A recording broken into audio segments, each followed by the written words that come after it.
Bonjour les trentenaires, les fiers, ceux qui portent avec engouement cet âge qui nous a longtemps effrayés. Bienvenue chez les fiers trentenaires, votre nouveau podcast où l'on parle de la vie, des défis et des moments qui façonnent une trentaine optimiste, épanouie et forte. Je suis Darlène, une trentenaire qui a longtemps attendu de vivre enfin cette tranche d'âge et qui se dit fière d'y être arrivée. Ensemble, nous discutons en toute bienveillance et sans tabou de sujets variés. L'évolution des relations, qu'elles soient familiales, amoureuses ou amicales, des difficultés quotidiennes, d'indépendance financière, de responsabilité, de charge mentale, de pression sociale, de bien-être et bien d'autres sujets qui font vibrer notre génération. Si vous aussi avez envie de célébrer cette période intense de la vie et de vous inspirer pour avancer avec confiance, vous êtes au bon endroit. Préparez-vous donc à embarquer pour une aventure pleine de couleurs, de rires et de découvertes. Les fiers trentenaires, c'est votre rendez-vous incontournable pour vivre la trentaine à fond.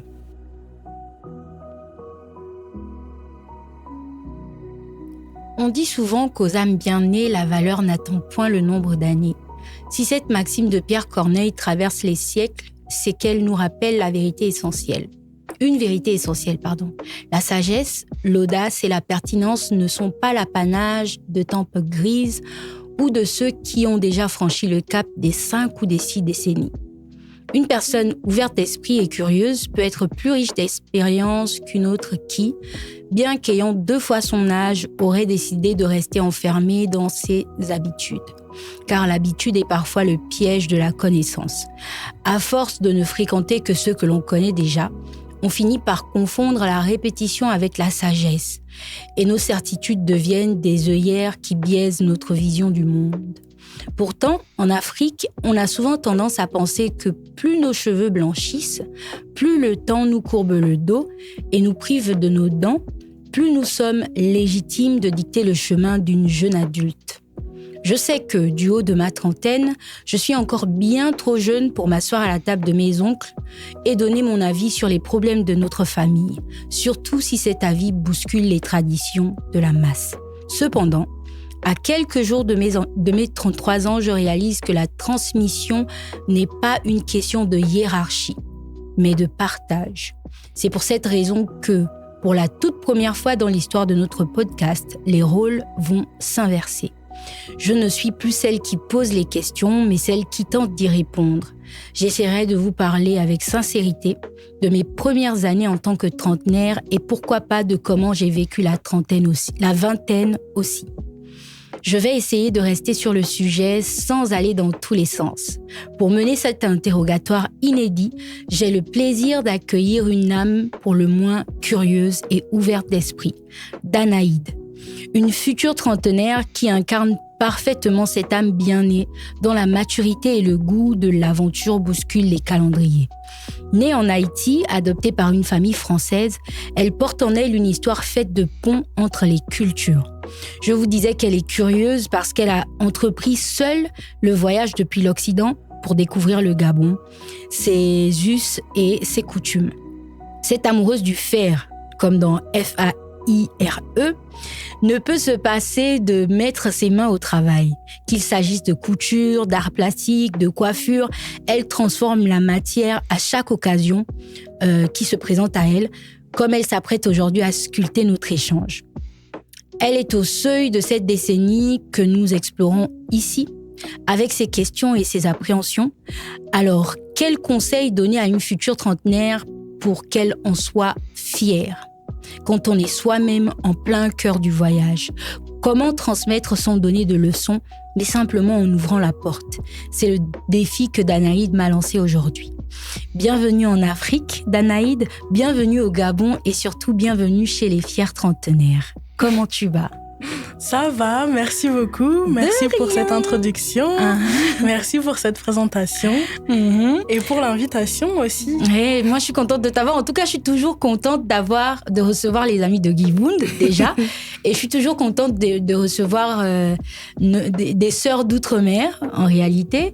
En tout cas, je suis contente de faire ta connaissance et je suis heureuse de te savoir au Gabon. Je ne sais pas si c'est ta première fois en Afrique. Non, c'est pas ma première fois en Afrique. Okay. J'ai déjà fait l'Éthiopie. J'ai déjà fait le Bénin et le Togo. Et en Outre-mer, j'ai déjà fait la Jamaïque. Ok, d'accord. Et du coup, c'est ta première fois au Gabon? Oui. Comment tu trouves le pays? Le Gabon est doux. Incroyable. Donc, vous connaissez déjà Virgilia. Virgilia et Danaïd sont logés au même endroit. Du moins, quand Virgilia est arrivée, elle était logée à l'endroit où Danaïd est logée. Donc, elles ont été accueillies par une famille gabonaise qui, semble-t-il, a décidé de les gaboniser au maximum, en fait. C'est ça qui est bon. Vraiment. En tout cas, donc, aujourd'hui, on va essayer de parler de toi. Aujourd'hui, tu vas essayer de prendre quelques conseils que j'aurais aimé recevoir d'une trentenaire avant de rentrer dans la trentaine moi-même. Et donc, avant de commencer, de rentrer dans le vif du sujet, j'ai envie qu'on introduise plus ou moins en découvrant qui tu es. Donc, je t'ai présenté, mais de manière brève dans l'introduction. Et là, moi, j'aimerais savoir, s'il fallait qu'on parle à une personne qui ne connaît pas du tout Danaïd ou encore Dana, qu'est-ce qu'il faudrait qu'on lui dise exactement à ton sujet? Où est-ce qu'elle a été à l'école? Comment s'est passée la vie de ses premières années? Combien elle a de frères et sœurs? Qu'est-ce qu'elle fait dans la vie? Alors, pour me décrire, si on devait me décrire à quelqu'un, pour commencer, le début de ma vie, c'est pas une partie qui garde énormément de souvenirs dans ma mémoire. Donc, c'est pas une partie qui consciemment me définit énormément. Au niveau de ma famille, que ce soit de ma famille adoptive et ma famille biologique, j'ai pas forcément énormément de souvenirs de manière globale. Ça me dérange pas plus que ça, mais c'est vrai que c'est pas un sujet sur lequel je vais m'attarder aussi longtemps que les autres pourraient s'attarder sur des bons souvenirs, des bons moments auxquels ils auraient pour lesquels ils auraient des bons souvenirs. Donc voilà, je sais que j'ai une famille occidentale qui est plutôt bien. J'ai des cousins, j'ai grandi quand même avec mes cousins, je suis partie souvent en vacances avec eux. J'ai été dans une école plutôt classique, même si dans la région où j'étais, il n'y avait pas beaucoup de noirs. Donc c'était toujours un peu compliqué de faire partie du top 5 des noirs de l'école. En grandissant, c'est jamais trop facile. Pareil, que ce soit au collège, au lycée. Voilà, c'est toujours un peu complexe. Mais on fait avec, on grandit, on avance. Et on essaye d'évoluer comme on peut, en étant fier de qui on est. Et c'est ça que je viens aussi apprendre de toi aujourd'hui, d'être encore plus fière de qui on est en tant que femme noire et de pouvoir avancer là-dessus, quoi. Oui. Et je suis désolée, peut-être que la question est indiscrète, tu me diras. Est-ce que tes parents adoptifs sont blancs ou ils sont noirs? Ils sont blancs. C'est aussi ça qui a fait la complexité de la situation. C'est la famille entière est blanche. J'ai évolué, j'ai grandi dans un milieu à 99% de blancs jusqu'à mes 19 ans. Donc se construire là-dedans, devenir une jeune adulte là-dedans, c'est pas toujours facile. Et c'est vrai que je suis quand même plutôt fière de moi, de ce que je suis devenue, malgré le contexte.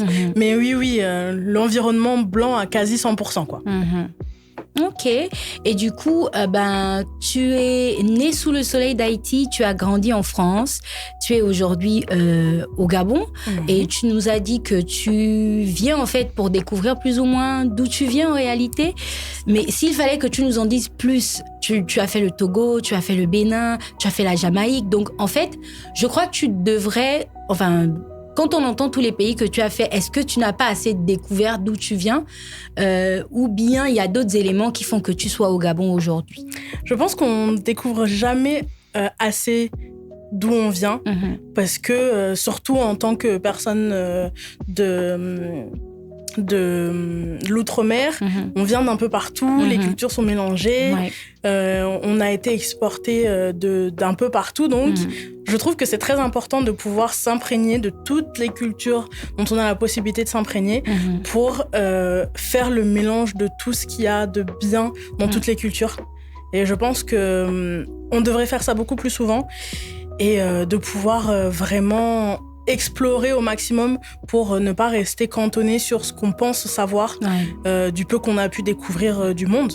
Donc moi, mon objectif, c'est de pouvoir faire la majorité des pays africains, la majorité des pays d'Afrique subsaharienne, et de pouvoir vraiment mixer toutes les cultures qui, pour moi, sont bénéfiques et qui pourront être transmises à mes enfants et aux générations futures de la meilleure manière qui soit, quoi. En tout cas, c'est tout ce qu'on te souhaite. Et du coup, ça fait combien de temps que tu es là? Qu'est-ce que tu as déjà fait depuis que tu es là? Ça fait pas longtemps que je suis là. Je suis arrivée il y a moins d'une semaine. Demain, ça fera une semaine que je suis ici. Okay. J'ai pu faire les marchés. Bon, c'est vrai que pour l'instant, j'ai pas été beaucoup partout. Oui. Mais demain, on va au zoo, au parc national, parc animalier. Le lendemain, on ira à la plage. Je dois aller voir un tailleur. Ok. Tu veux repartir avec une tenue gabonaise? Évidemment. D'accord. Il faut que quand je fais les événements avec l'association avec laquelle je suis, je puisse représenter le Gabon. Ouais. Ok. En tout cas, on te souhaite de faire toutes les activités que tu as prévues et surtout d'essayer d'en faire le maximum, quoi, de voir un peu plus de choses, de sortir de la maison, de découvrir. Le Gabon, il y a beaucoup de gens qui savent pas forcément où c'est. Il y a beaucoup de gens qui savent pas forcément, parce qu'en réalité, ceux qui sont dans les pays dans lesquels tu vis n'ont pas toujours l'habitude de partager, de parler de culture, de parler du Gabon, etc., etc. Du coup, moi, je te souhaite de découvrir un maximum de choses dans le laps de temps que tu as prévu de faire ici. Et j'espère que j'aurai l'occasion de t'emmener quelque part. On ne sait pas, on va en parler après. Avec plaisir, avec grand plaisir. On va en parler après le podcast, en tout cas. Donc, j'ai sauté la toute première question, qui est normalement celle de savoir, tu as quel âge et comment est-ce que tu le vis? Alors, j'ai 26 ans. J'ai eu 26 ans récemment, il y a un mois dans 2 jours. En tout cas, joyeux anniversaire en retard. Merci. Pour le coup, mes 26 ans, c'était un peu particulier dans le sens où je les appréhendais pas forcément parce que moi, je m'étais arrêtée au 25. Ok. 25, c'était le gros âge, le gros cap à passer. Et c'est vrai que j'ai pas forcément pensé à ce qui se passe après, en fait. Donc, je suis plutôt indifférente et en même temps, j'ai cette sensation de ça y est, j'avance dans la vie, je vieillis, je grandis. Et je commence à être en décalage un peu avec les plus jeunes qu'on peut voir encore au lycée ou ce genre de choses. Et je me dis, là, j'arrive. Là, ça fait bizarre. Et du coup, vu qu'on est là pour parler un peu de la trentaine, j'ai envie de savoir, est-ce que tu considères que la trentaine, c'est un cap qui te fait peur ou bien tu as hâte d'y arriver? J'ai hâte d'y arriver. Hâte d'y arriver parce que pour moi, la trentaine, c'est vraiment le moment où on sait qui on est et on sait nos objectifs.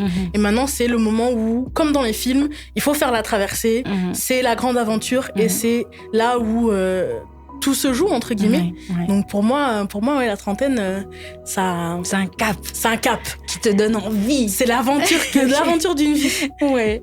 D'accord. Et du coup, est-ce que tu as une peur ou une crainte, une insatisfaction, ou je ne sais pas, qui t'accompagne durant ta vingtaine, et que tu aimerais laisser avant de traverser le cap de la trentaine? Je pense que ma peur, c'est de jamais vraiment réussir à me connaître. Et c'est vraiment ça, de pouvoir arriver à la trentaine et me dire, je sais exactement qui je suis, je sais comment je réagis à toutes les situations qui peuvent m'arriver, je sais où j'en suis, je sais où je veux aller et comment je veux y aller. Et de pas réussir à avoir cette certitude-là, au moins à propos de moi, c'est vraiment quelque chose que j'aimerais laisser à la vingtaine, parce que la vingtaine, c'est là où on se découvre, on apprend qui on est, on apprend comment on gère la vie, et je veux que ça reste à la vingtaine pour qu'à la trentaine, on perde pas de temps et on y va. Oui. Et du coup, tu nous as dit que tu n'as pas beaucoup de souvenirs avec ta famille biologique dans l'enfance. Virgilia, quand elle est passée, on a parlé plus ou moins du rapport aux parents absents. Parce que Virgilia, notre invitée de l'épisode 5, si je ne m'abuse, était elle aussi adoptée. Ah donc, bon? Oui. Elle a été, elle aussi, adoptée. C'est pour ça que je te disais qu'il fallait que tu écoutes au moins cet épisode, tu vois. Elle a, elle aussi, été adoptée par une famille guadeloupéenne. Elle est guadeloupéenne. Elle a été adoptée par une famille guadeloupéenne. Et elle nous dit qu'à un moment de sa vie, d'ailleurs, dans son livre, elle en parle, qu'à un moment de sa vie, elle a eu l'envie de découvrir qui était sa famille. Et donc, elle a fait les recherches, elle a fait le déplacement, etc., pour savoir un maximum de choses sur ses parents biologiques, surtout sur son père, parce qu'elle connaissait sa mère depuis plus longtemps. Et donc, moi, j'ai envie de te demander si toi, avant d'aller dans les pays dans lesquels tu es allée pour aller en quête de ton identité en tant que femme noire, est-ce que tu as cherché à connaître qui sont tes parents de manière biologique, ta famille immédiate en fait? Alors, j'ai quelques informations au sujet de ma famille biologique, comme le nom, j'ai des photos, je sais un petit peu comment s'est passée, entre guillemets, la transaction, si je puis dire. Mais c'est vrai que j'ai essayé de chercher, de me renseigner un peu plus, de creuser un peu plus loin. Je sais que j'ai des frères et sœurs, mais je me suis vite arrêtée parce que je pense pas que j'ai besoin de ces informations dans ma vie actuellement. Je pense que pour l'instant, il faut vraiment que je me construise, que émotionnellement, je sache me gérer à 100% avant de me dire je vais chambouler toute ma vie avec des informations qui, si ça se trouve, je ne saurais pas les supporter. Donc, j'ai un peu ralenti les recherches, j'ai un peu mis ça de côté. C'est vrai que pour l'instant, j'essaye vraiment de construire une base solide pour que peu importe les tempêtes qui arrivent, je sache rester debout et que ça ne me détruise pas, quoi. Ouais, en tout cas, c'est tout ce qu'on te souhaite. C'est tout ce qu'on te souhaite. Et franchement, je découvre une belle jeune femme, tellement mature, je suis agréablement surprise. Et je parlais de toi dans l'introduction comme de quelqu'un qui est très manuel, très dans le faire, et etc. Et donc, j'ai une question un peu bateau à te poser. Si, selon toi, tu devais sculpter une œuvre d'art par rapport à ton imaginaire actuel au sujet de la trentaine, si tu devais sculpter la trentaine, quel type d'œuvre ce serait et quelles sont les couleurs que tu choisirais, quelles sont les matières que tu choisirais et pourquoi? Si je devais sculpter la trentaine, je pense que ce serait moi en train de sculpter un trophée. Ok. Pourquoi? C'est vrai que c'est un peu atypique. Maintenant que je le dis à voix haute, c'est un peu atypique. Parce que pour moi, la trentaine, c'est vraiment le moment où on se construit pour de vrai et où on construit notre vie future et l'héritage qu'on va laisser. Et le but, c'est vraiment, pour moi, pendant toute la trentaine, de faire cette œuvre-là en entier et de pouvoir, à la fin, soulever le trophée et se dire, je sais que même si j'ai pas fini, j'ai fait et j'aurai à donner. Wow.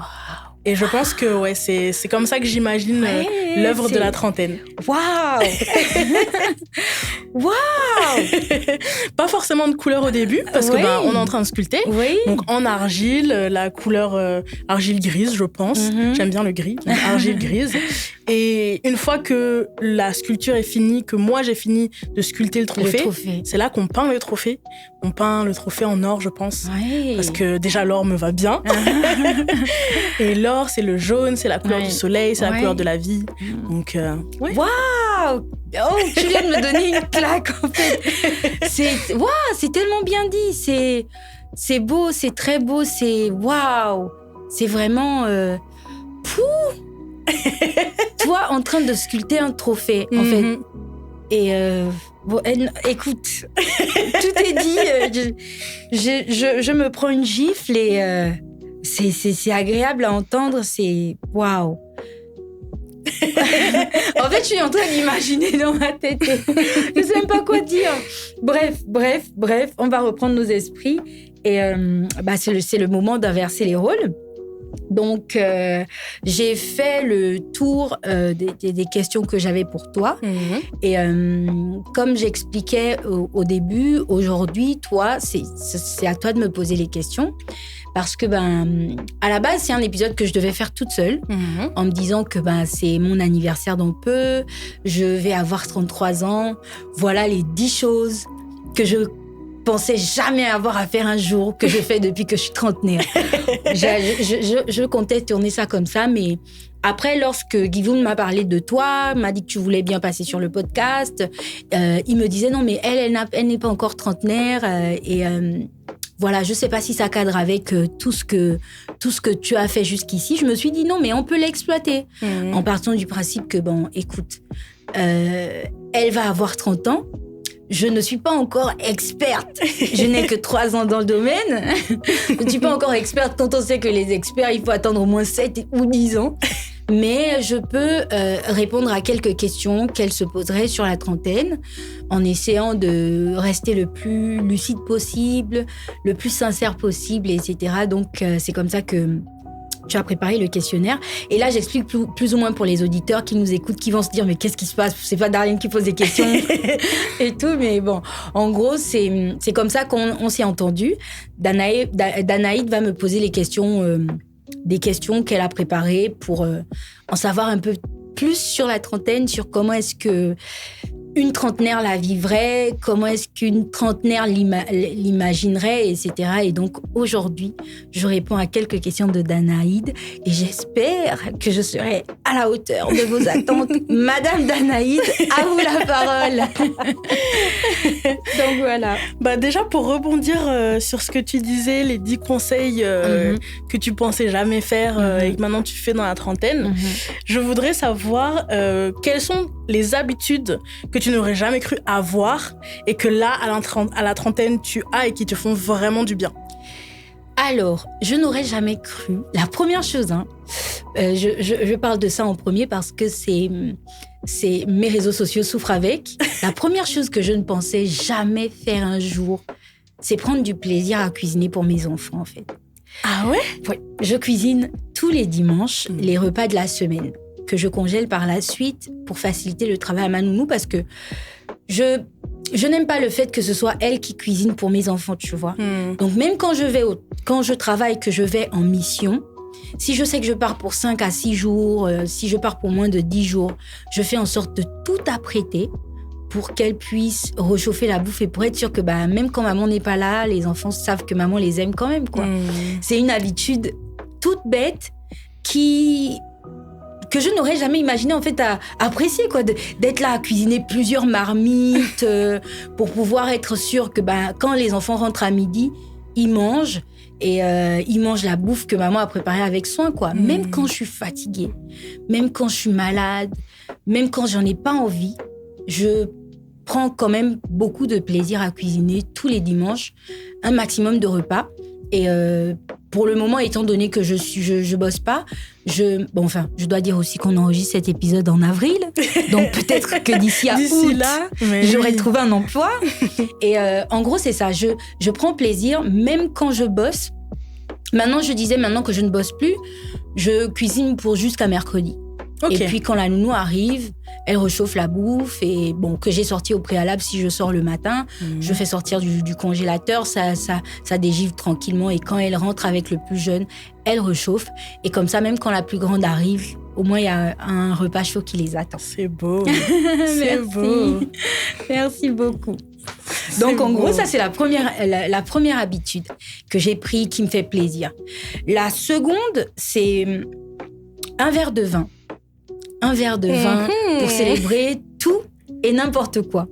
Ce qui fait que, je te disais tout à l'heure en off, que j'ai décidé de faire 3 mois sans alcool, un peu pour préparer les grandes vacances, mais aussi pour préparer pour préparer la fête d'anniversaire en elle-même. Donc, j'aime bien le fait de prendre un verre de vin, de préparer une assiette de charcuterie, de me poser devant une série, devant un film.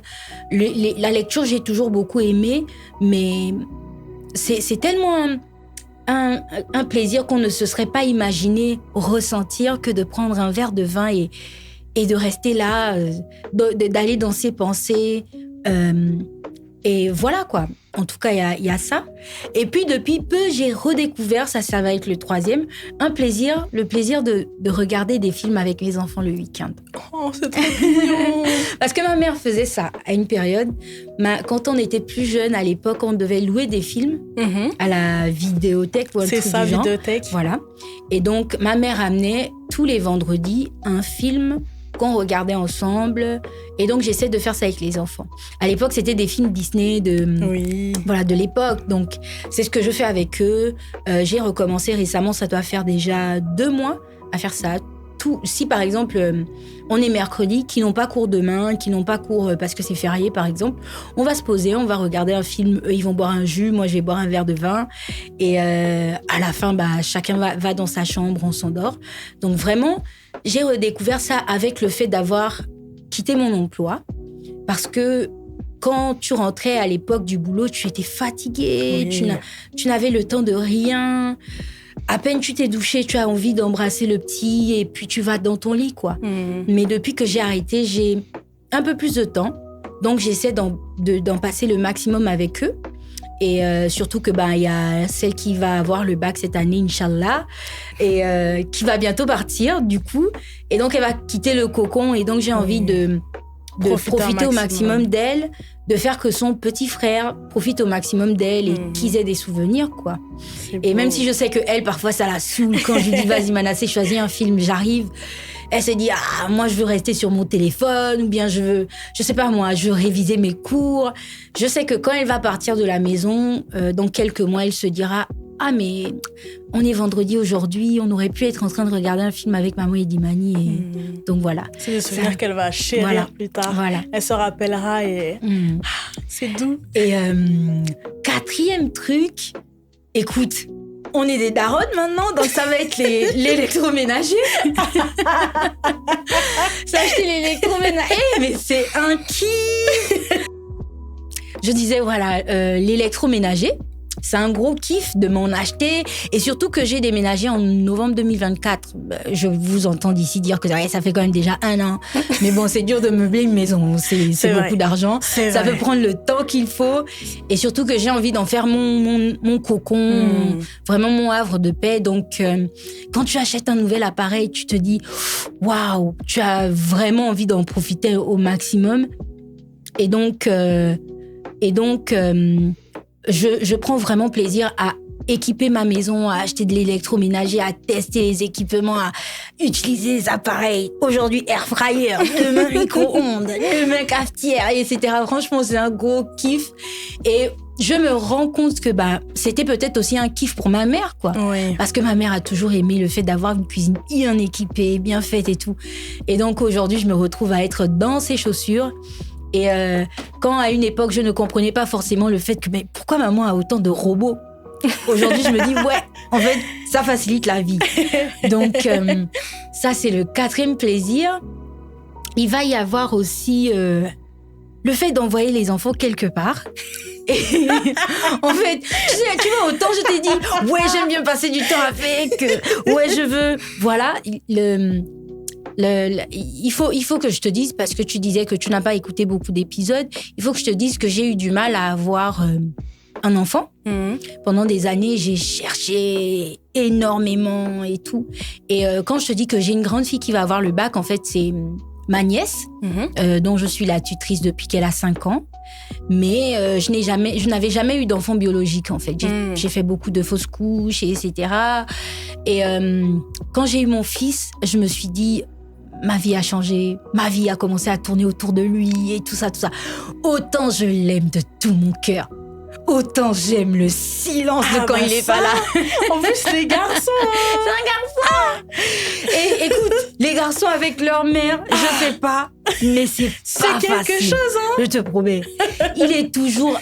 et ma grande sœur me dit tout le temps, ouais, mais c'est toi qui l'as habitué. Il est tout le temps sous mon aisselle. Tout le temps. On est en train de regarder un film, il veut se placer sous mon aisselle. Je suis en train de manger, il veut se placer sous mon aisselle. Il est en train de manger, il veut se placer. Donc, en fait, je kiffe le silence qu'il y a parfois quand il n'est pas dans les parages. Parce que ma fille, elle est grande, elle vit sa vie. Parfois, on est là dans la maison, toutes les deux, elle est dans sa chambre, je suis dans la mienne. Je me rassure juste qu'elle est toujours en vie. Mais lui, en fait, quand il est là, on sait qu'il est là. Oui, tu te poses pas la question. Voilà, il est demandeur, il est bruyant, il est toujours en train de poser des questions, etc.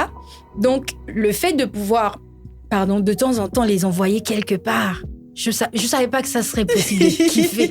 Genre, souvent, pour les charrier, je leur dis, allez, barrez-vous, ne revenez pas, et tous des trucs comme ça. Et puis quand ils reviennent, je me dis, mince. Déjà. Le temps passe vite. Donc le temps passe trop vite quand ils sont pas là. Entre-temps, le temps passe hyper lentement. L'heure du coucher arrive très tard quand ils sont dans les parages, en fait. Donc il y a ça. Et puis, depuis peu, j'ai redécouvert le plaisir du jardinage. Oh. Hey. J'essaie de... pas le jardinage en tant que tel, j'essaie de cultiver de petits légumes dans le petit espace que j'ai. Donc, je fais pousser des tomates, je fais pousser des épinards, je fais pousser des papayes, je fais pousser des arbres fruitiers. Je ne sais pas si tu connais le safou. Non. Le safou. Il faut dire à Nanou de te faire goûter le safou. Ici, ça s'appelle la tanga. C'est la prune. Si, la tanga, je connais. Oui, voilà. Ok, oui. Voilà. Il faut goûter. C'est acide, hein? Oui, c'est acide. Et c'est bon avec du sel. C'est acide même avec le sel, hein? Voilà. En tout cas, je fais pousser des safous, des avocatiers, de l'oseille. Tu connais l'oseille ou pas? Oui, l'hibiscus. Voilà. Ah, c'est doux. Voilà. Est-ce que tu as l'oseille blanc? Non. J'ai que le rouge. C'est doux aussi. J'ai que le rouge. Ça, tu mélanges avec l'oseille rouge. Tu fais ton bissap avec. T'as pas besoin de mettre de citron. C'est bon. Ok. En tout cas, je cultive des plantes décoratives aussi. Donc vraiment, je prends plaisir tous les samedis matins à remuer la terre de mes plantes, à les arroser, à retirer les herbes sauvages et tout. Du coup, j'ai initié toute la maison. Quand ma fille doit découper des légumes ou que ma nounou doit découper des légumes, elles savent qu'il y a un récipient dans lequel il faut mettre les épluchures avec lesquelles je vais fertiliser ma terre, en fait. Donc, il y a ça que j'aime vraiment beaucoup. Et les karaokés. Ah ouais? Je suis vieille maintenant. Mon kiff, c'est samedi soir, jeudi soir, je vais au karaoké. Et j'ai toujours aimé chanter, mais je ne pensais pas que j'aurais autant aimé, faire la chanteuse, avoir les regards sur moi, chanter encore et encore et être à la recherche d'un endroit où faire le karaoké. Et quand, à une époque, j'aimais énormément sortir pour aller en boîte, pour danser, etc. Aujourd'hui, je me dis, écoute, les karaokés, on danse pas beaucoup. On va plus chanter qu'autre chose. Donc, c'est ça mon kiff du moment. Et puis, il y a un truc de vieux que j'aime bien faire. Il y a un truc de vieux que j'aime bien faire. Et pourtant, quand je parlais de karaoké, ça m'est revenu. Rester à la maison. Ouais. Ça, c'est un truc de vieux? Ouais. Enfin, oui. Bon, je sais pas. Je crois que après ma période dépressive, j'ai développé de l'anxiété sociale. Autant j'aime aller au contact des gens, autant j'aime faire de nouvelles rencontres, autant ne le prends pas mal quand je vais rentrer chez moi. Notre échange m'aura épuisé. Mais ça, je pense pas que c'est un truc de vieux. Ça, je pense que c'est un truc plus avec ton énergie que tu vas échanger, parce que tout est échange dans l'univers. Et le fait que certaines personnes vont absorber plus ton énergie que d'autres, mais la majorité, surtout quand t'en as beaucoup, comme ce que je ressens avec toi là, c'est que tu vas sortir énormément d'énergie et t'en auras plus beaucoup pour toi. Donc, quand tu rentres, même si la personne était géniale, même si c'était incroyable, tu es fatiguée. Je t'assure. Je suis généralement... En fait, sociabiliser me coûte tellement, je sais pas. Tu peux être assise quelque part, tu es avec des amis, tu es avec tes proches, tu es avec des gens qu'on t'a présentés, avec qui tu vas être en train de faire connaissance. Tu es avec quelqu'un qui a vraiment une belle énergie aussi. Mais quand tu rentres, tu es épuisé. Et du coup, Je suis plus du genre, donc je vais revenir au verre de vin et à Netflix, je suis plus du genre à rester à la maison, en fait, à ouvrir une bouteille, à me dresser un joli petit plateau d'apéro, et puis voilà.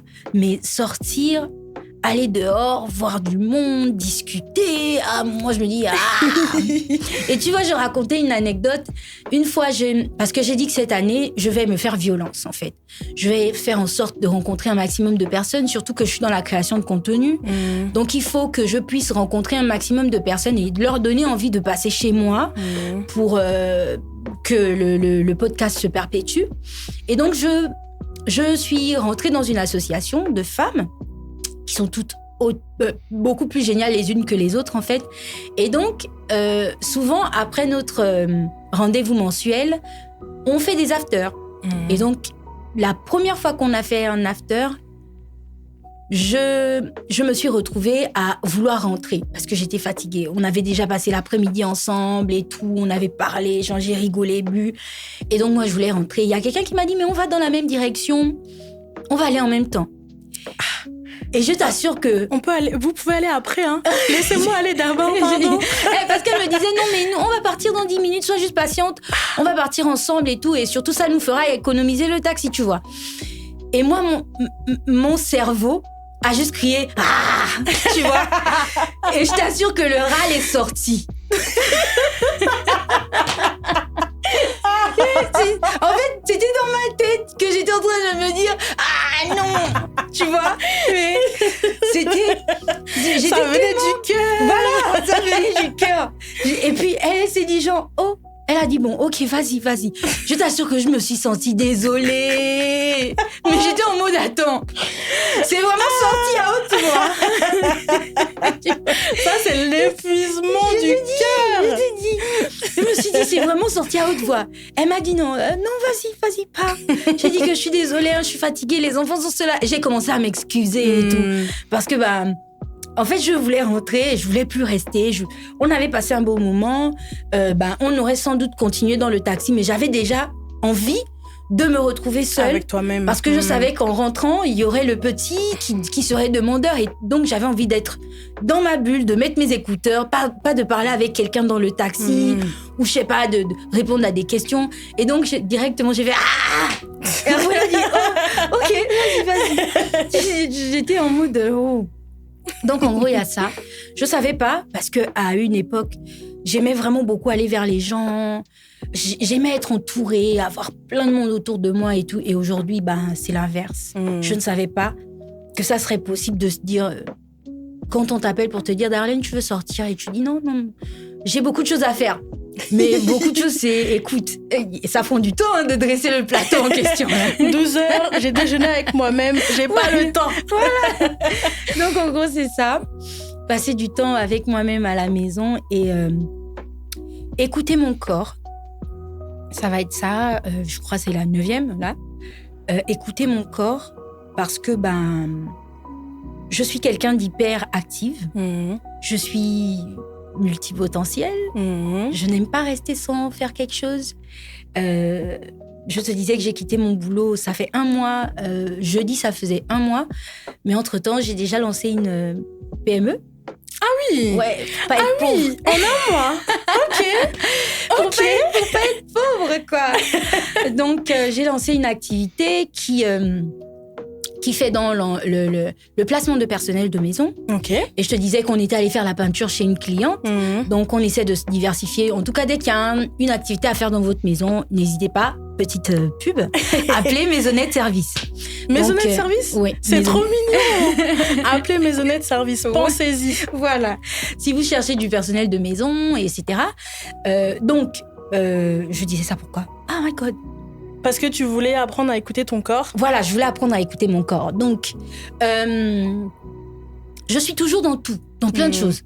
Je vais être celle qui va faire du yoga, qui va aller s'inscrire à la salle. Et je fais du yoga avec un prof de yoga. Elle va s'inscrire dans une autre salle. Elle va aller faire jouer au volley, donc des trainings de volley. Elle va être en train de monter une entreprise. Elle va être en train de travailler, elle va être en train d'écrire un livre, de gérer un podcast, de faire la création de contenu pour plusieurs autres activités. En tout cas, je suis toujours dans plein de choses en même temps. Il n'y a que 7 jours dans une semaine, oui. Et puis, on va faire comme les coachs de développement personnel. Ouais, on a tous les mêmes 7 jours de la semaine. Et comment ça se fait que moi, j'arrive à faire tout cela? Tu vois? Mais c'est simplement parce que je suis insomniaque. Hyperactive. Effectivement. Et donc, voilà, j'essaie de maximiser. Si j'arrive pas à dormir, bah écoute, je travaille. Faire quelque chose. Voilà. Et sauf que le fait d'avoir toujours du travail à faire, ça fait que je peux pas dormir. Ah bah oui, forcément. Voilà, c'est un cercle vicieux qui s'arrête pas. Et donc qui s'arrête pas. Et du coup, je ne savais pas que j'aurais l'aptitude de m'arrêter quand même de temps en temps. D'avoir des lazy days. J'aurais jamais cru que ce soit possible. D'être là, genre, avoir 2-3 jours où tu es chez toi, tu fais rien. Même répondre aux messages WhatsApp, là, tu laisses les notifications s'accumuler. Si tu veux poster un truc vite fait, tu postes vite fait, mais tu te reposes un maximum. Je me rappelle qu'il y a quelques jours, là, j'ai eu ma toute première prestation ponctuelle. Il fallait aller nettoyer la maison d'une personne qui venait de finir sa construction. D'accord. Donc, elle allait rentrer dans la maison et donc il y avait le grand nettoyage de prise de main qu'il fallait faire. Et j'ai passé l'après-midi à faire ça avec mon équipe. Et quand je suis rentrée, j'étais épuisée. Bah oui. Épuisée. Le lendemain, je voulais aller à la salle et je dit non. J'ai annulé mon cours d'anglais parce qu'en plus, je fais des cours d'anglais en même temps. Voilà. Pardon. J'ai annulé mon cours d'anglais, j'ai annulé la salle. J'ai même pas cuisiné, heureusement, parce que j'avais de la bouffe. Je me suis pas une seule seconde occupée de mon fils. J'ai vraiment, en fait, passé la journée à manger, dormir, regarder des films, boire du café et j'ai recommencé le jour d'après. Donc, j'ai fait ça pendant 2 jours et ça m'a fait énormément de bien. Et j'en fais de plus en plus des jours comme ça, où je ne fais carrément rien du tout. Même répondre aux messages, si c'est pas mon petit ami, ma mère ou ma fille, vous allez attendre. Vous allez attendre que je sois de retour, disposée à me mettre à votre disposition. Et voilà, je fais de plus en plus de choses comme ça. Et quand mon corps ne veut pas faire quelque chose, je ne me force pas du tout. Je ne me force pas parce que je me dis, c'est peut-être l'univers qui essaie de me prévenir sur quelque chose. Il va rendre ta jambe lourde, il va rendre ton corps lourd, donc vas-y, repose-toi. Et voilà, juste prends le temps pour toi.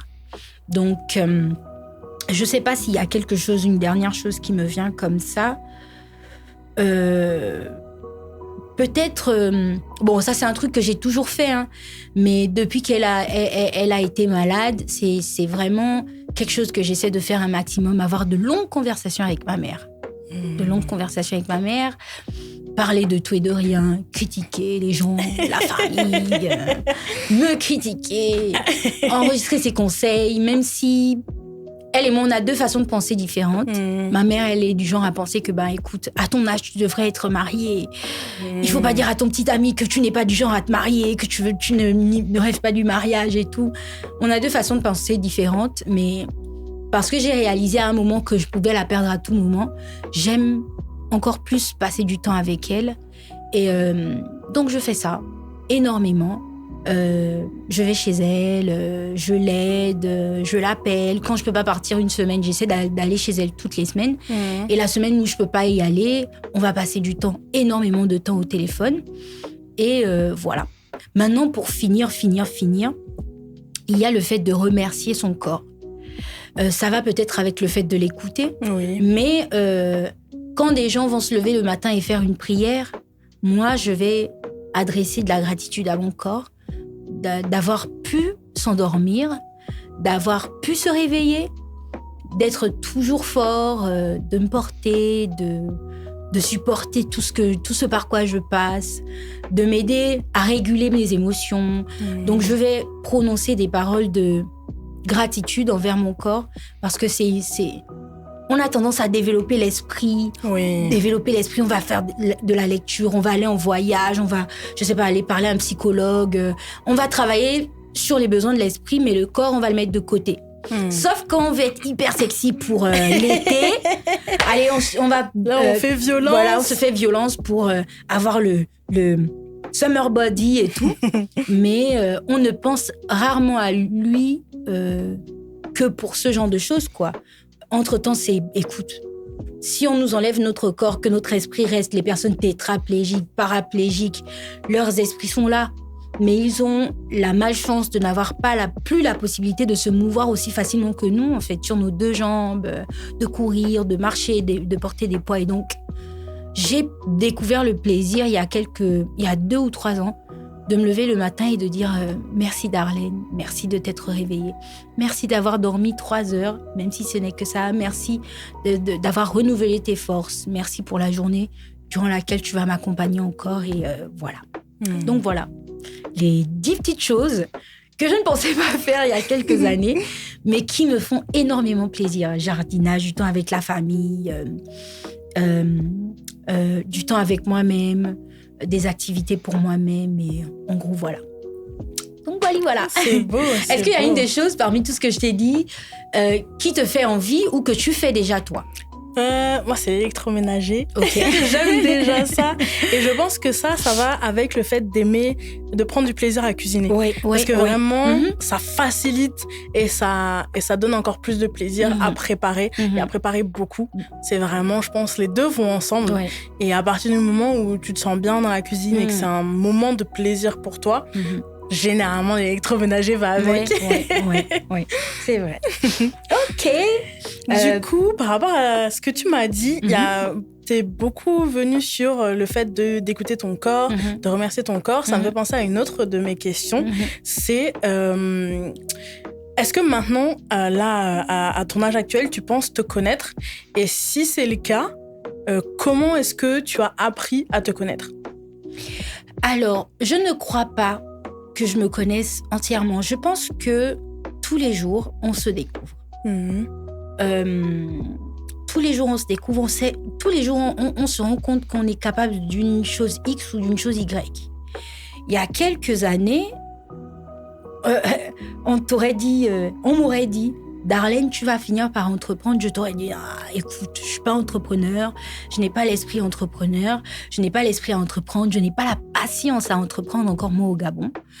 Mais je te dis que là, je suis en train d'essayer de monter une entreprise et je ne m'en savais pas capable il y a 6 mois encore. Oui. Il y a 6 mois encore. Je recevais quelqu'un dans un épisode de la saison 1, je crois que c'est l'épisode 7, qui s'appelle Yacine. On s'était assis devant nos micros pour dire que, ouais, écoutez, les gens qui font le bruit avec l'entrepreneuriat, là, écoutez, ne vous laissez pas avoir, hein. Le salariat, c'est bien aussi, machin, et tout. Et aujourd'hui, je suis en train de te dire que, je suis en train de monter mon entreprise. Et j'ai tellement envie de me donner dedans que, pour tout te dire, quand on m'appelle en ce moment pour des entretiens, j'y vais. Mais un peu à reculons. Voilà, avec un pincement au cœur. Et tout ça, c'est pour te dire que il y a 6 mois, je savais pas que j'avais en moi l'envie endormie d'être entrepreneur. Et aujourd'hui, j'ai envie que ça fonctionne. J'ai envie de faire que ça fonctionne. J'ai envie de voir les résultats dans quelques mois, dans quelques années, dans quelques décennies. J'ai envie d'en voir les résultats. Donc, je pense qu'on découvre au fur et à mesure notre potentiel. Par rapport aux circonstances dans lesquelles on se trouve. C'est le chômage qui fait qu'aujourd'hui, je crée une entreprise. Il y a quelques années déjà, j'étais encore au chômage et j'ai lancé une activité commerciale où je vendais de la friperie pour enfants. Et je ne m'étais jamais imaginé être commerçante non plus, tu vois. Je ne m'étais jamais imaginé un jour écrire des livres pour enfants. Entre-temps, un matin, je me suis réveillée et je me suis dit, écoute, Darlène, tu racontes déjà à ton fils l'histoire de sa naissance. Aujourd'hui, il y a beaucoup de moyens qui peuvent t'aider à écrire un livre pour enfants et à le commercialiser, etc. Et je me suis retrouvée à faire ça. Mais tu m'aurais dit, il y a 10 ans que Darlène, dans 10 ans, tu vas créer une entreprise. Dans 10 ans, tu vas écrire des livres pour enfants. Dans 10 ans, tu seras commerçante. Dans 10 ans, tu vas quitter ton emploi. Dans 10 ans, je t'aurais dit, écoute, ralentis là. En fait, je sais pas. Est-ce qu'on sera même là dans 10 ans? Je sais pas. Et donc, non. Je pense qu'on se connaît pas assez. On se connaît jamais assez. Mais, comparé à il y a 2 ans, je me connais beaucoup mieux. Je sais ce que je veux. Je sais ce que je ne veux plus. Je sais qui je peux accepter, quel genre de personne je peux accepter dans ma vie. Je sais quel genre de personne je ne peux plus accepter dans ma vie. Je sais ce que je peux donner aux gens. Je sais quelle est ma valeur ajoutée à la vie des gens. Je sais quelle est ma valeur ajoutée au niveau professionnel, au niveau de la vie familiale, ce que je peux apporter à mes frères et sœurs, ce que je peux apporter à ma mère. Je sais ce dont je suis capable de manière générale. Mais la partie dont je ne suis pas capable, je ne sais pas encore. Je ne sais pas encore tout. Mais je sais déjà ce que je peux accomplir quand je m'en donne les moyens. Et je connais mes limites. Je connais mes limites et c'est la raison pour laquelle je me bats pour les faire accepter des autres. Et du coup, quand je sens que je t'ai emmené à mes limites à plusieurs reprises, que tu ne veux pas y rester, écoute, je t'envoie le plus loin possible. Oui. Et je pense que c'est l'un des moyens, des meilleurs moyens pour jauger de si on se connaît ou pas. Ok. Donc voilà. Ça fait réfléchir. Ouais. En tout cas, il faut toujours te dire, si je peux te donner un conseil de grande sœur, petite sœur, il faut toujours te dire que est-ce que je sais tout ce dont je suis capable? Est-ce que je sais au moins tout ce que je peux faire? Et à ce moment-là, tu as l'inconnu de ce que tu ne sais pas encore faire, mais il faut pas te dire que ça je peux pas le faire. Il faut peut-être te dire pour le moment. Et c'est ce que j'ai appris aussi avec la trentaine, de me dire que non, pour le moment, je veux pas me marier. Mais demain, je vais peut-être rencontrer... écoutez, je suis désolée, je suis déjà avec un homme magnifique, un homme incroyable. Donc, et voilà, ça c'est un fait. Il y a 3 ans, écoute, j'étais catégorique. Moi, je vais pas me marier. Mais en ce moment, je suis en train de parler avec mon petit ami et de me dire que écoute, il y a des trucs qu'on peut faire pour me protéger, pour protéger les enfants qu'on aura, pour protéger notre petite famille, etc., etc. Et quand on parle de ça, généralement, c'est le mariage. Donc, voilà Darlene qui, à 3 ans, disait « Ah non, pas du tout », qui est en train de se dire « Ah ouais, écoute, pourquoi pas peut-être ?» Tu vois un peu. Donc, on se connaît souvent dans les limites de ce qu'on est capable de faire pour le moment. Mais il faut éviter de se poser des limites en se disant « Non, ça, je sais pas faire, ça, je peux pas faire. » On peut se dire plutôt « Ça, je sais pas encore faire. » Ça, je suis pas sûre. Si je m'en donne les moyens, peut-être. Mais en tout cas, voilà, je me connais dans les limites de ce que je sais faire. Et je suis toujours ouverte à ce que l'univers peut m'apprendre encore. Sur moi-même, bien évidemment. C'est beau parce que du coup, ça ouvre énormément le champ des possibles. Oui. Et ça laisse la place à absolument tout ce qui pourrait t'arriver de bien. C'est magnifique, franchement. Ah, je t'ai donné une claque aussi. Un peu, ouais. Moi, je suis venue pour ça, donc bon. Non, franchement, c'est vraiment beau. C'est vraiment, vraiment beau. Du coup, en tant que trentenaire, est-ce qu'on se sent adulte? Est-ce qu'il y a un moment, tu te dis, bon, là, c'est bon, je sais que je suis adulte. Ou est-ce que dans la tête, c'est toujours un peu en mode, j'ai 30 ans, mais est-ce que vraiment, il n'y a pas un adulte plus adulte que moi quelque part? Oui.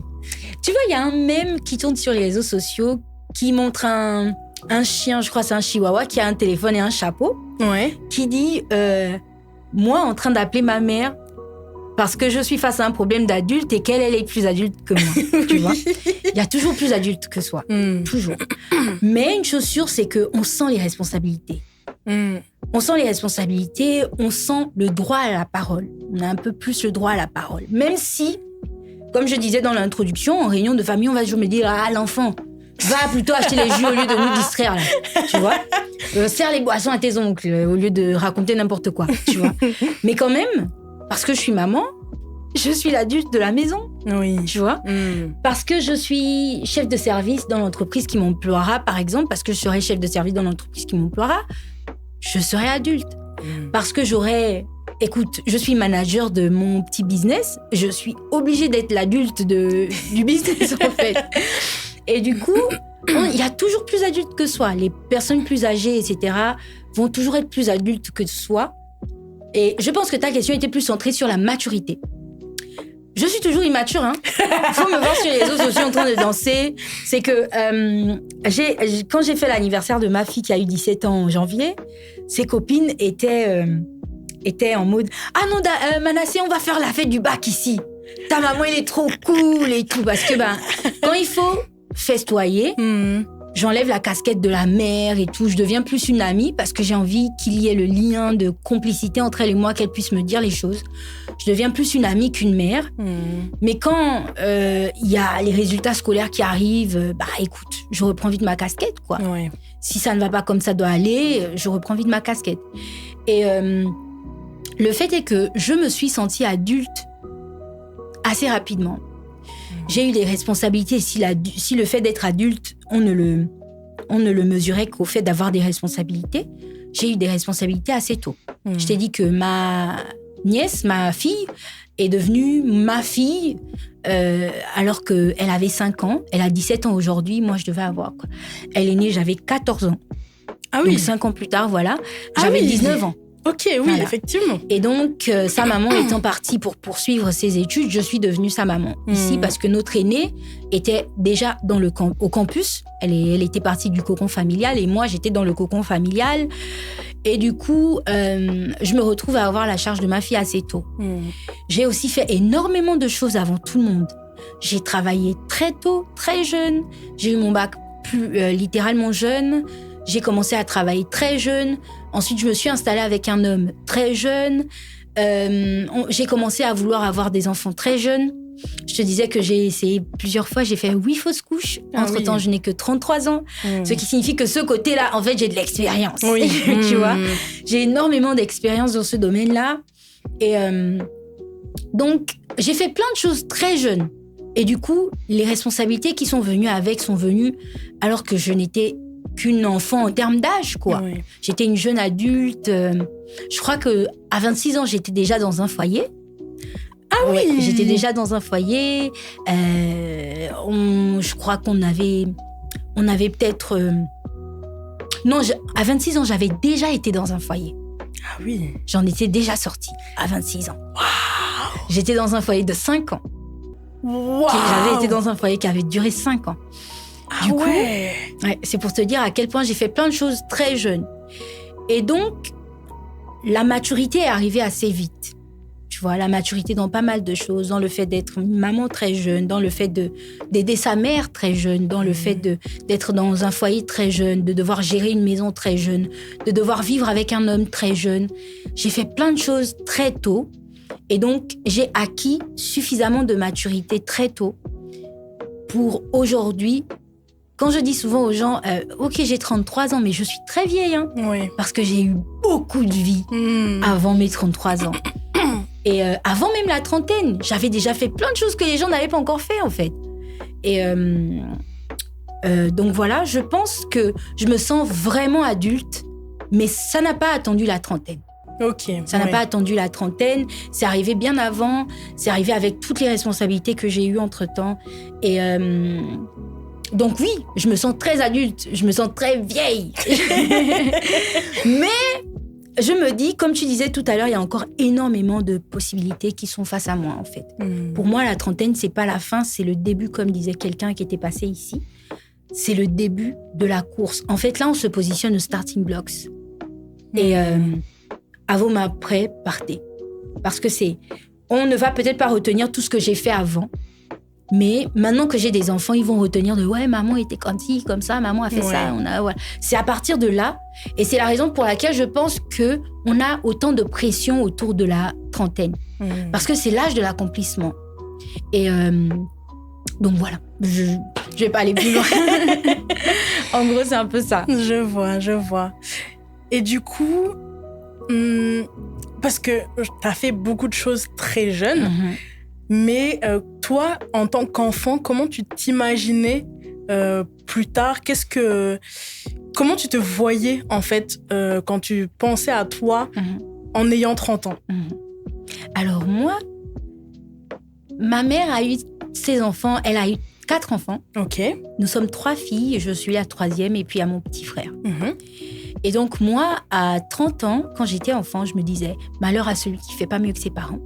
Je voulais avoir 5 enfants. Je voulais être mariée. 5 enfants minimum. Hein. 5 enfants. Et là, mon petit ami va entendre ça, il va se dire ton enfance avait raison. Mais non. Je viens réaliser tes rêves. Ouais. Tu vois, je voulais avoir un minimum de 5 enfants parce que je voulais faire mieux que ma mère.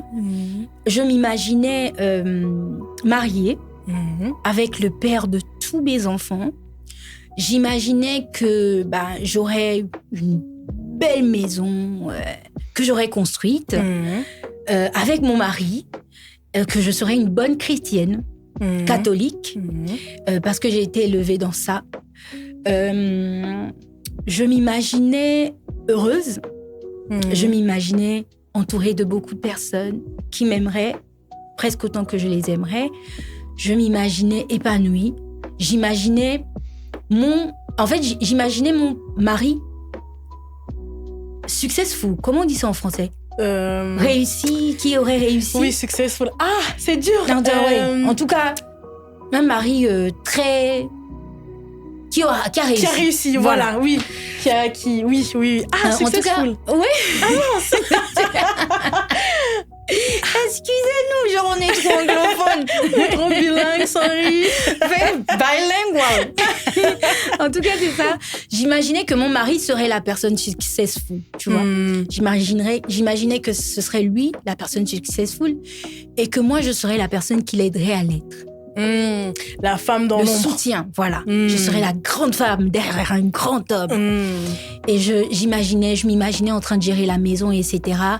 Et du coup, c'est comme ça que j'imaginais ma vie. Sauf que la vraie vie est arrivée. La vraie vie est différente. En fait, j'ai un enfant avec un homme dont je n'ai plus de nouvelles. J'ai un petit ami que j'aime de tout mon cœur, mais que j'ai peur d'épouser. Je n'ai pas du tout envie d'être la femme dans l'ombre, la main invisible d'Adam Smith. Je n'ai pas envie d'être la grande femme derrière un grand homme. J'ai envie d'être la grande femme qui construit sa vie avec un grand homme, qui est soutenue par son mari, qu'importe les décisions qu'elle prend, tant que ça ne porte pas préjudice à leur famille. J'ai envie d'être une femme qui s'accomplit en dehors d'être une épouse, une mère, une amie, parce que c'est ce que je voulais quand j'étais enfant. Je voulais être une mère incroyable, une épouse incroyable, une amie incroyable, une sœur incroyable. Et du coup, aujourd'hui, j'ai envie d'être Darlène. Oui, tu veux être pour toi et pas pour les autres. Pas pour les autres. Darlène qui est forte, qui a un avenir, qui travaille dur pour elle-même, qui a réussi. J'ai envie d'être la personne successful, en fait. Et donc, je me bats tous les jours à ça. Et en gros, je suis très loin de celle que j'avais imaginé être, mais je suis fière. Je suis tellement fière. Parce que le chemin pour être celle que je suis n'a pas été facile. Oui. Le chemin pour être maman n'a pas été facile. Le chemin pour être Darlène bien dans sa tête n'a pas été facile. Le chemin pour être Darlène qui s'aime physiquement n'a pas été facile. Le chemin pour être Darlène qui change d'avis sur le mariage n'a pas été facile. J'ai vécu tellement d'épreuves qui m'ont forgée. Et je disais à quelqu'un que l'enfant, quand il apprend à marcher, pour qu'il sache qu'il doit tenir sur ses appuis, il faut qu'il tombe. Oui. Et donc, ce sont ces chutes qui font que la prochaine fois qu'il se lève, il se tient droit. Oui. Ou il s'appuie sur quelque chose, en fait. Il évite de tomber parce que ça lui a fait mal. Et sans ces chutes-là, il ne saurait pas aussi bien marcher. S'il n'avait pas commencé à ramper et à se cogner partout, il n'aurait pas pensé à se lever un jour. Et donc, tous les échecs que j'ai connus, toutes les difficultés que j'ai connues, toutes les ruptures, tous les non, tous les recommencements, etc., ont fait de moi la femme, la fière trentenaire que je suis aujourd'hui. Et pour rien au monde, je pense, je ne changerai les choses. Pour rien au monde. Et puis, de toute façon, quelle femme aujourd'hui veut encore être la main invisible de son mari? C'est vrai. Voilà. Qui cuisine de bons petits plats, Desperate Housewives. En tout c'est cas, vrai. Donc voilà, je veux briller. Et s'il faut qu'on brille ensemble, je veux que ce soit comme ça. Mais j'ai pas envie que ce soit lui qui brille, que ce soit lui qui prenne tous les honneurs, sans pour autant considérer qu'on est en concurrence. Hein. Oui, bien sûr. Je suis pas du tout en concurrence avec mon partenaire. Tes honneurs et je lui, veux mes honneurs. honneurs. Je veux ses honneurs. Je veux qu'ensemble, on rende nos enfants fiers. Oui. Parce que j'ai envie, en fait, qu'autant mon fils aura de l'admiration pour lui, déjà qu'il le préfère à moi, parce qu'il est médecin, moi je suis KHSE. Et ça va expliquer ça à un enfant, va expliquer le métier de HSE à un enfant de 4 ans. Lui, c'est que papa, il soigne les gens. Papa est docteur, il soigne. Oui. Donc, mon fils est très admiratif de mon petit ami, bien que ce soit pas son père. Il l'appelle papa, il ne connaît que lui. Et je sais déjà qu'il est fier de lui, tu vois. Et moi, j'ai envie que mon fils soit fier de moi aussi. Oui. Et que de la même façon que il aura du respect pour papa, je veux qu'il ait du respect pour maman. Pas seulement parce que maman cuisine de bons petits plats, pas seulement parce que maman soigne les bobos. Je veux qu'il admire maman parce que maman aussi sait faire des choses en dehors de la maison, comme papa sait en faire. Donc voilà. Ok. Et du coup, je modifie légèrement ma question par rapport à aux objectifs que tu t'étais fixés, toi, en tant qu'enfant. Est-ce qu'il y en a certains que tu as pu atteindre et comment vis-tu ceux que tu n'as pas réussi à atteindre ou ceux que tu n'as pas encore pu atteindre? Alors, le premier objectif que j'avais en tant qu'enfant, c'était de rester en vie. Ça, c'est pas mal. Là, je suis en vie. C'est pas mal. Tu peux être très fière de toi. Je suis en vie. Je suis en bonne santé, en assez bonne santé. J'ai jamais commis de crime. Parce qu'il y avait ça aussi. J'ai toujours eu peur de la prison. Ok. J'ai toujours eu peur de la prison. J'ai toujours eu peur d'avoir affaire à la police. Dans le sens où c'est toi qui as posé le problème à quelqu'un. J'ai réussi ces objectifs-là. Je suis en vie. Je suis en bonne santé. Je n'ai jamais eu affaire à la police. Mon casier judiciaire, il est vierge. Voilà. Et donc, il y a ces objectifs-là que je m'étais dit que non, il ne faut pas faire le mal. Il faut être une bonne personne. Donc, j'essaie au maximum tous les jours d'être une bonne personne.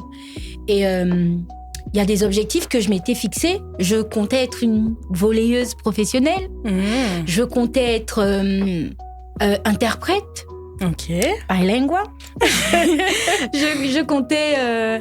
écoute, je voulais soit être interprète, soit jouer au volley de manière pro, soit être une épouse.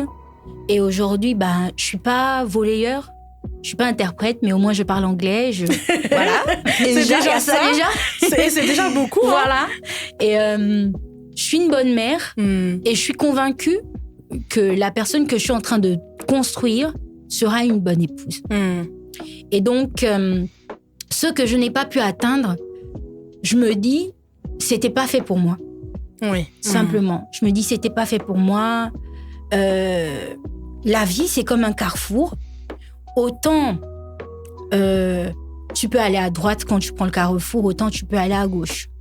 Et dis-toi que tout ce que tu rencontreras lorsque tu iras à gauche, c'est d'autres carrefours qui pourraient te ramener au premier carrefour. Oui. D'autres intersections, d'autres routes qui pourraient te ramener à la première intersection ou bien t'emmener un peu plus loin.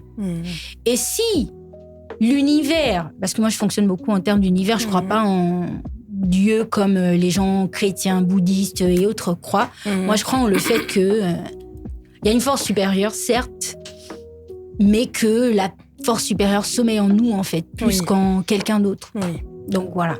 Et donc, l'univers a attiré ton âme quelque part et loin de choses qui n'étaient pas dédiées, qui ne t'étaient pas destinées en fait. Rien n'arrive par hasard. Du coup, il y a des fois, je m'assois et je me dis, il y a ça que j'aurais voulu faire. Si j'avais fait les choses comme ça, j'aurais peut-être déjà été mariée, j'aurais peut-être déjà eu 3 enfants, mais avec les si, on refait le monde. Oui. Et quand on se retrouve à s'asseoir et à dire beaucoup de si comme ça, tout ce on arrive à faire, c'est de perdre du temps. Oui. Du temps que tu n'es pas en train d'utiliser à t'accomplir. À t'accomplir, en fait. C'est du temps que tu es en train de perdre sur les regrets, et te faire du mal et tout. Donc, moi, je me dis juste ça, que si j'ai pas pu accomplir un certain nombre de choses, soit je vais les faire plus tard, soit c'est juste que l'univers n'avait pas prévu ça pour moi. Oui. Aussi tu ne devais pas être à cet endroit-là et être... Oui. Donc, tout ce qui nous arrive, il y a un objectif. Tout ce qui ne nous arrive pas n'est pas censé nous arriver. Oui. Bon, après, je pense qu'il t'est quand même arrivé beaucoup de choses.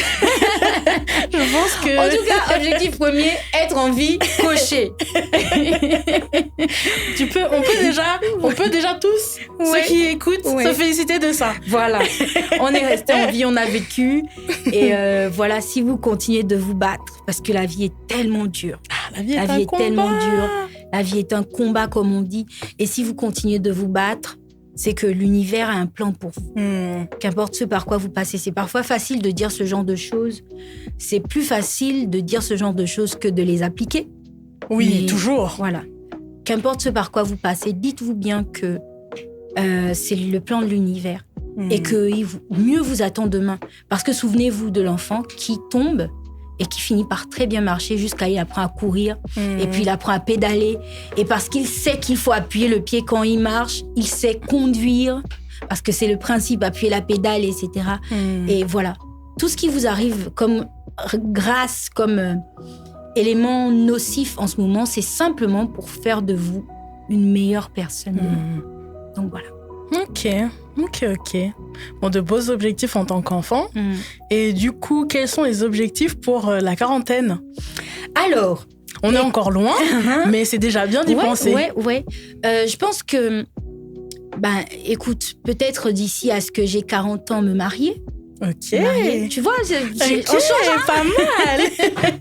D'ici à ce que j'ai 40 ans, me marier et avoir construit une entreprise, même si c'est pas celle sur laquelle je travaille actuellement, avoir construit une entreprise qui est fructueuse, qui permet à d'autres Gabonais ou d'autres personnes que moi de nourrir leur famille, qui est respectueuse de l'environnement. Ah, ça c'est important. Voilà, ça. parce que je suis HSE, donc il y a l'aspect environnementaliste qui intervient, qui est respectueuse de ses salariés aussi. Et donc, avoir fait ça, et écoute, pourquoi pas passer le flambeau du podcast à quelqu'un qui serait dans la trentaine, parce que j'ai envie que ce soit quelque chose qui reste des fiers trentenaires. Et même quand moi, j'aurais atteint la quarantaine jusqu'à la limite d'âge qu'on se donne, parce qu'on va de 28 à 42 ans, on cible ce public-là. Et donc, quand moi, j'aurai atteint mes 42 ans, je veux que ce podcast, je puisse le léguer à quelqu'un. Tu vois. S'il faut que ce soit ma fille ou je sais pas, que je puisse le léguer à quelqu'un et que ça se perpétue. Et rester en vie, hein, tiens. Toujours, oui. Continuer de vivre. Objectif premier. Voilà. Toujours pas de soucis avec la justice. Toujours être une bonne personne. Toujours être une bonne personne. Et aimer, toujours aimer. Toujours aimer, continuer d'écouter son corps et perpétuer les petites habitudes que je suis en train de développer. Jardinage, cultiver de petits légumes, passer du temps avec ma mère, avec mes enfants, voyager. Ah, ça c'est beau aussi, ça. J'ai une bucket list en termes de voyage et j'espère que j'aurai déjà fait le Ghana. Ok. J'espère que j'aurai eu le temps de refaire l'Afrique du Sud. J'espère que je serai allée à Bali, parce que c'est vraiment ma destination de rêve. J'espère que j'aurai fait le Seychelles.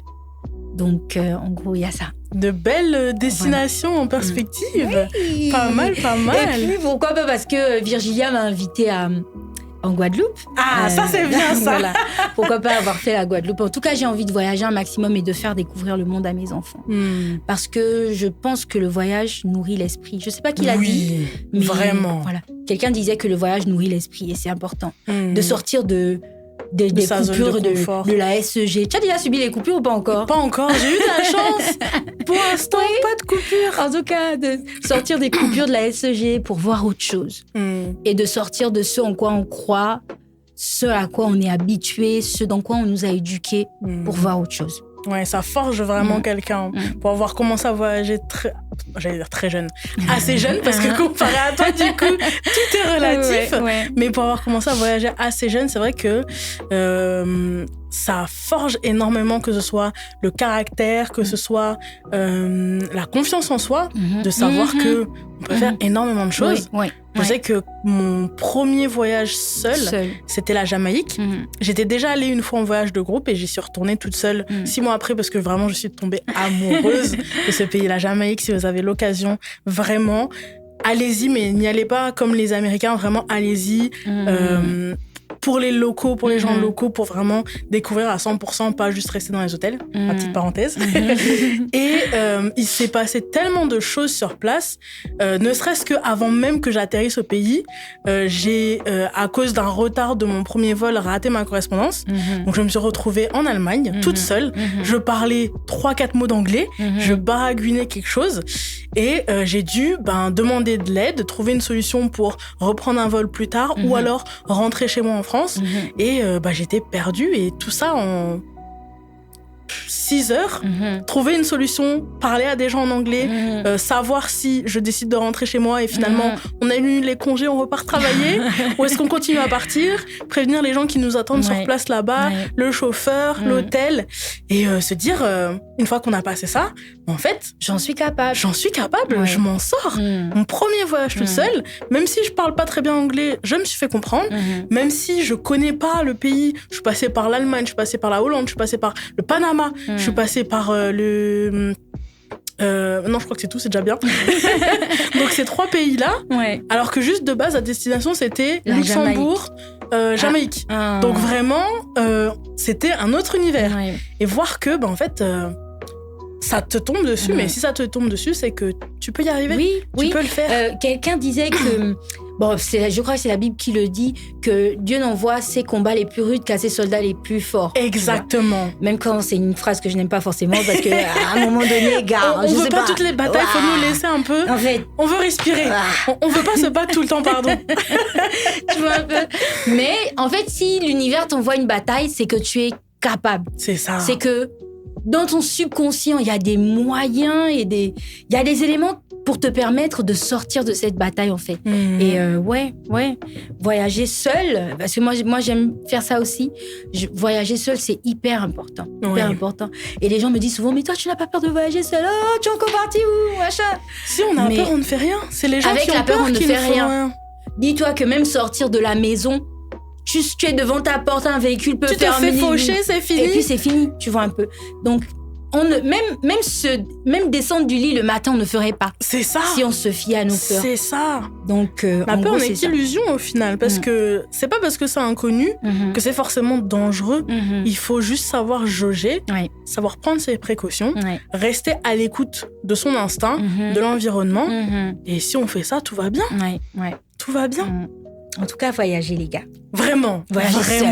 Voyager seul, surtout. Parce que voyager en groupe, ça là, c'est les problèmes, pardon. Ou alors, non, j'allais dire, ou alors, il faut vraiment voyager avec les gens qu'on connaît, mais même ça.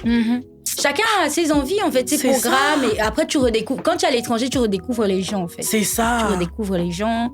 Et en gros, voilà, si vous avez l'occasion de vous taper un voyage seul, faites. Même si c'est pas loin, même si c'est dans votre propre pays. Exactement. Faites. Voyagez, sortez de votre zone de confort, allez dans un endroit où vous ne connaissez pas. Partez de Libreville. Oui, sortez. Le Gabon, c'est pas Libreville. Le Gabon, c'est grand. Voilà. Partez de Libreville, allez à l'intérieur du pays, visitez, parlez aux gens. C'est ça. Parlez aux gens. Sortez de votre zone. Le Gabon, il y a tellement de culture, il y a tellement de choses à apprendre de tout le monde, partout. Franchement, moi, je serais au Gabon, j'irais tellement partout. Ok. Du coup, mon autre question, je crois que c'est la dernière. Ce serait, qu'est-ce qui te manque dans ta vingtaine et que tu conseilles aux gens dans la vingtaine de profiter un maximum? Alors, sans réfléchir comme ça serait l'insouciance. Ah oui, l'insouciance, parce que, écoute, quand on est vingtenaire et qu'on... Bon, encore que moi, j'en ai pas forcément profité. C'est vrai. Voilà, parce que je vivais plus avec ma mère. Mais, écoutez, il y a quelqu'un qui disait, il y a quelques années, c'est un exemple que j'aime bien prendre, que si à 30 ans, tu vis toujours chez tes parents, c'est que tu es un raté. Il y a quelqu'un qui disait ça sur Twitter. Et c'est une personne que je respecte énormément, mais j'aime bien prendre cet exemple pour dire que non, pas du tout. Tu n'es pas un raté parce que tu décides de rester chez tes parents pour bien prendre l'élan, pour te construire. Le seul moment où tu es un raté, c'est si tu ne te bats pas, en fait. Si, par exemple, tu ne ressens plus l'envie d'être là, mais que tu ne te bats pas pour sortir. C'est là où je peux te dire que, bon, écoute, il y a quand même un problème. Tu as quand même un problème. Mais si tu es en train de construire, de te préparer à partir de chez tes parents, prends ton temps. Prends ton temps et profite du fait que ce soit tes parents qui prennent tout en charge. Parce que les factures, les gars, le loyer, l'école des enfants, le salaire de la nounou, de la femme de ménage, le travail pour lequel tu es en train de prier. Tout ça, en fait, ça te coûte énormément. Du coup, nous, on est souvent pressés, on dit à nos parents, oh, je vais partir et tout, des trucs comme ça. Mais aussi longtemps que vos parents veulent que vous soyez chez eux, aussi longtemps que vos parents vous donnent la possibilité de rester, profitez-en, profitez de l'insouciance, vivez l'insouciance. Parce que à partir de la trentaine, les parents commencent à compter sur vous. Parce que généralement, les parents commencent à faiblir, commencent à vieillir. C'est à la période là où quand vous êtes trentenaire que le parent va partir à la retraite. Et donc son salaire, enfin l'argent qu'il perçoit chaque mois va affaiblir, va baisser. Et donc ce sera à toi de prendre le relais parfois. Et donc, prends la période de ta vingtaine pour te préparer un maximum, pour profiter de tes parents. Parce qu'il y a cet aspect aussi, les parents meurent. Les parents nous précèdent dans l'après-vie. Donc, faites en sorte de profiter de vos enfants. Faites en sorte de faire un maximum de choses pour ne pas avoir les éléments comme le démon de midi qui se réveille parce que tu n'as pas testé X ou Y chose. Découvre-toi. C'est dans cette période que tu dois te découvrir, faire des essais. Ne t'enferme pas dans une case culturelle, religieuse, éducative. Ne t'enferme pas dans une case. Fais des découvertes, ouvre ton monde, agrandis-le, parce que c'est pas dans la trentaine qu'on commence à se découvrir. Parce que sinon tu as, même si je n'aime pas employer le mot retard, sinon tu as un retard. Parce que dans la trentaine, on est censé savoir plus ou moins qui on est, ou tout ce dont on est capable, tout ce qui est bon pour nous, ou du moins la plus grande partie des choses. Et donc, on est censé faire les choses de sorte à ce que dans 20 ans, dans 10 ans, on soit bien dans nos têtes, bien dans nos vies. La vingtaine, c'est la partie où on est censé se découvrir. Donc, faites en sorte de vous découvrir un maximum. Et du coup, moi, ce qui m'a énormément manqué, parce qu'en réalité, je n'ai pas eu l'occasion, c'est l'insouciance de dire que c'est maman qui paie tout, c'est papa qui paie tout. J'en ai profité jusqu'à ce que j'ai le bac en réalité. Et puis, quelques années encore après, mais après, j'ai pris mon envol. Et parce que je voulais m'accomplir assez rapidement, parce que je voulais plus être une charge pour ma mère. Je suis pas en train de dire que le jour où j'ai besoin de l'argent de ma mère, elle va me donner. Elle va me donner. Je suis son enfant. Voilà. Mais j'ai très vite pris mon indépendance de mes parents. Et en gros, voilà. C'est ça qui m'a énormément manqué. Et quand je vois des gens qui vivent des choses aujourd'hui parce que ils ont profité de leur insouciance, je les envie un peu. Et quand je vois des gens qui font des choses aujourd'hui parce qu'ils n'en ont pas profité, je les plains un peu, tu vois. Donc moi, c'est ça que j'ai envie de dire aux vingtenaires.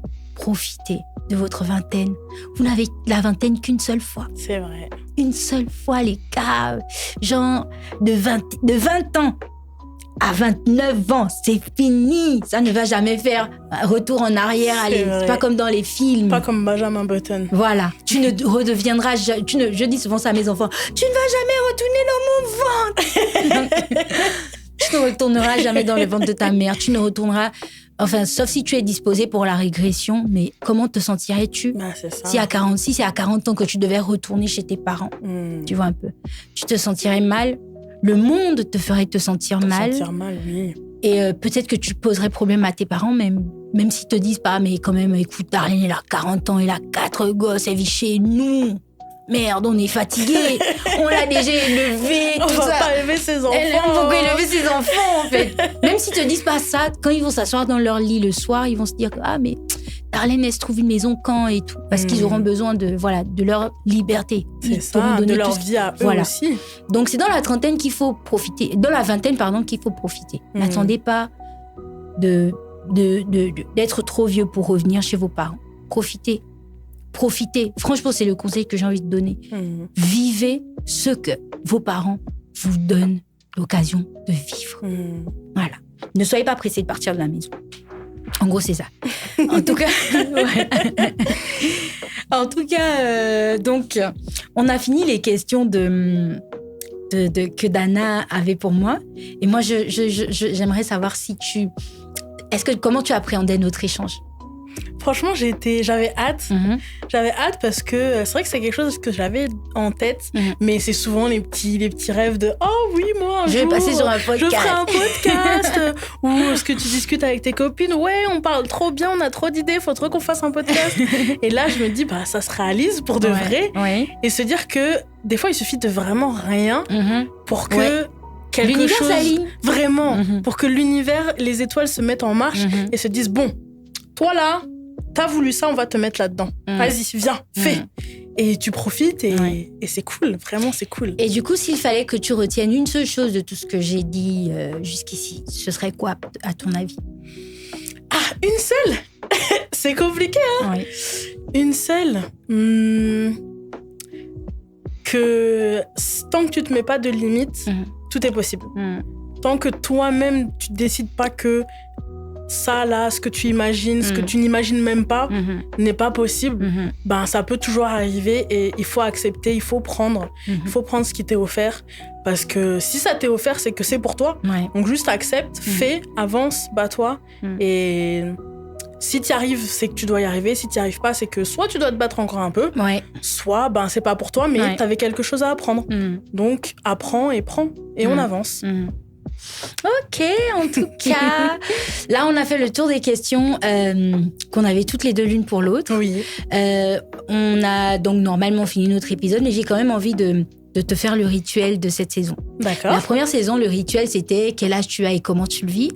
Et là, on a un rituel qui consiste à toi, la Dana de 26 ans, tu dois laisser un message à la Dana de 36 ans qui reviendrait dans 10 ans pour écouter le podcast. Qu'est-ce que tu voudrais entendre de toi-même? Petite colle. Qu'est-ce que je voudrais entendre? Je pense déjà, félicitations. Félicitations d'être arrivé là où tu es. D'être resté en vie. D'avoir un casier judiciaire vierge. Félicitations, ouais. Je pense vraiment félicitations de tout ce que tu as accompli, de toutes les épreuves que tu as traversées, parce que on sait que la vie n'est pas facile. La vie n'est pas facile. C'est incroyable. Aussi, tu peux être fier de toi. Tu peux être très fier de toi, peu importe où t'en es. Et peu importe si actuellement c'est un moment difficile ou si ta vie s'est accomplie comme tu le souhaitais.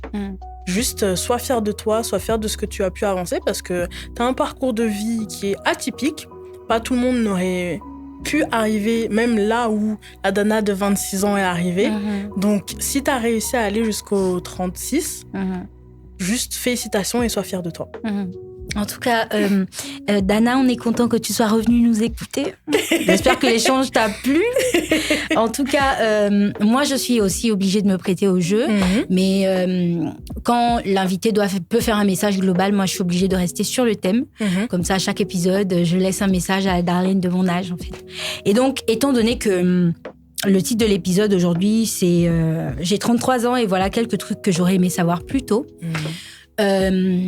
J'ai envie de dire à la Darlene de 43 ans que, écoute, maintenant, je pense que tu as appris d'autres choses.